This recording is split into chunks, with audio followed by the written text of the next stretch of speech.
ሄሎ ሄሎ፣ ማነህ? ቤት ኪራይ ባለቤት አልነገረችም? ቤት ኪራይ አንድ ወር ሳትከፍል ሁለተኛ ወር መጥቶብሃል። እየሞከርኩኝ ነው ትላለህ እንዴ?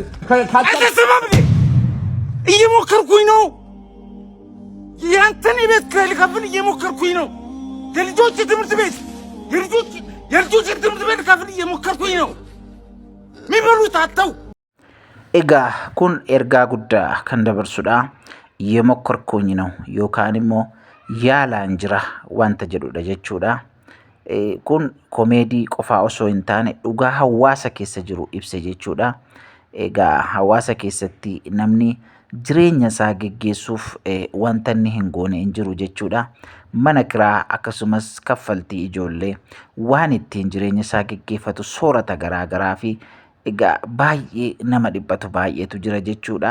Ergaa sana dabarsa jechuudha. Egaa komeediyaaniin kun kan inni hojjete jechuudha. Komeediyaan Yaasinooni baay'ee waan ajaa'ibaa fi waan miira namaa tuqudha jechuudha.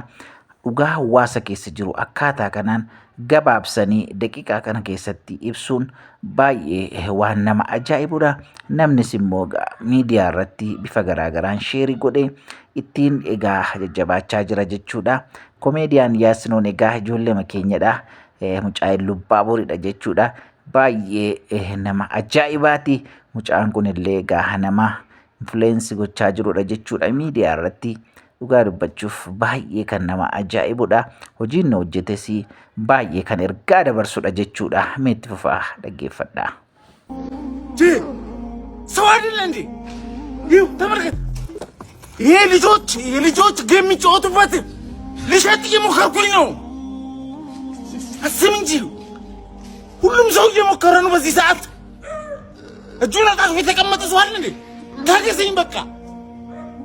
እየሞከርኩኝ ነው።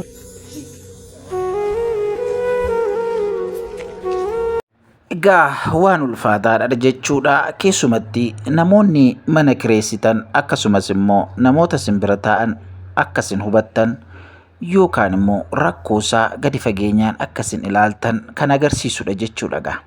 Egaa namoonni mana kireessanis rakkina hin qaban jechuu osoo hin taane garuu immoo al tokko tokko ilaalcha isaaniitiin nama ilaalanii fi haala isaaniitti nama hubatantu jira.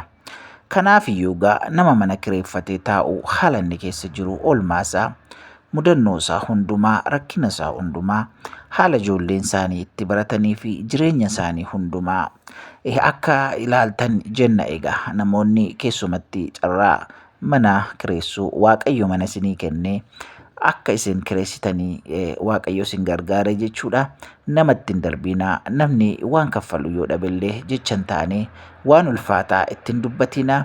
Hubadhaa sammuu keessaniin isaaniin amma dandeessanitti isaan bira dhaabbachuu yaalaa isiniin jenna. Egaa viidiyoo har'aatti akka gammaddan shakkii hin qabnu.